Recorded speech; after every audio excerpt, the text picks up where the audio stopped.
go through the tide is high to raise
Well, ladies and gentlemen, we have some special guests on the boat today.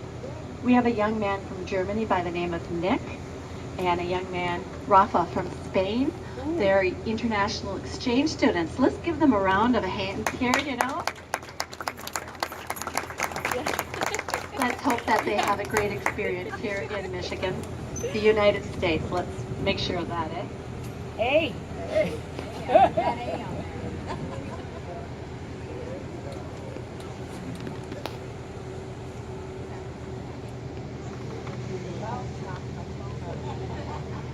Why are we hugging? And if you didn't see, the gates are just about ready to close behind us. During the navigation season, about 100 million tons of freight pass through the Sulaks. The largest percentage of this freight is taconite iron ore pellets from the mine at the western end of Lake Superior. About 2/3 of the taconite produced in the United States and Canada pass through the Sulaks.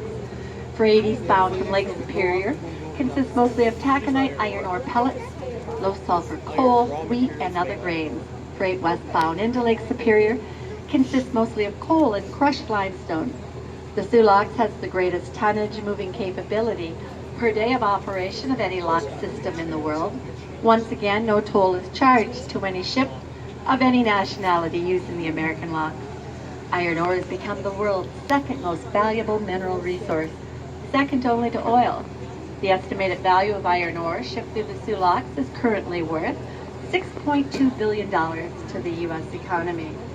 Over 650,000 jobs depend on iron ore shipments.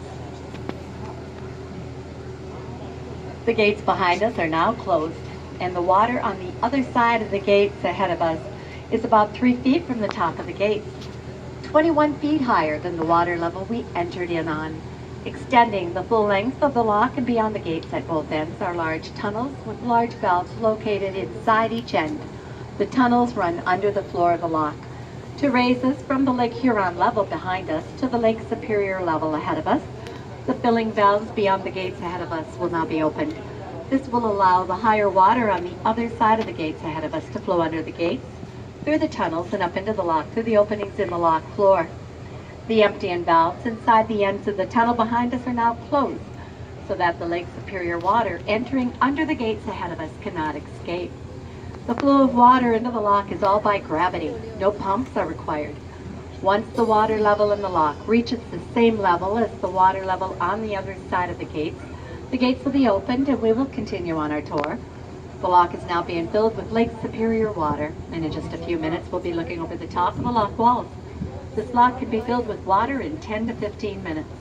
The only power required to operate the lock is the power to operate the gates, the valves, and the safety booms. The water is flowing into the lock at a rate of 1.5 million gallons per minute. The Sulaks are in operation from late March until the middle of January.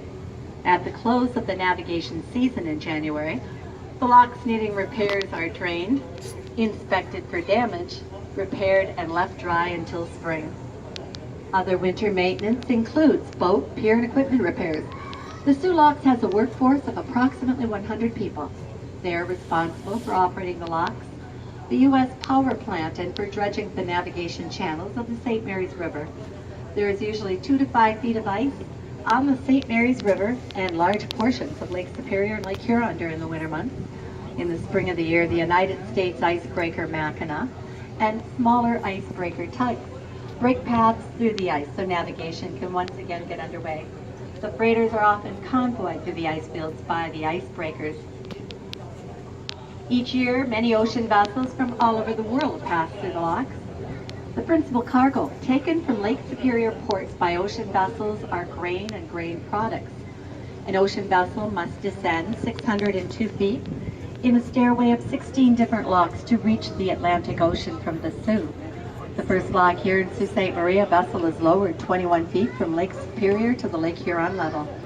After crossing Lake Huron, a vessel enters Lake Erie.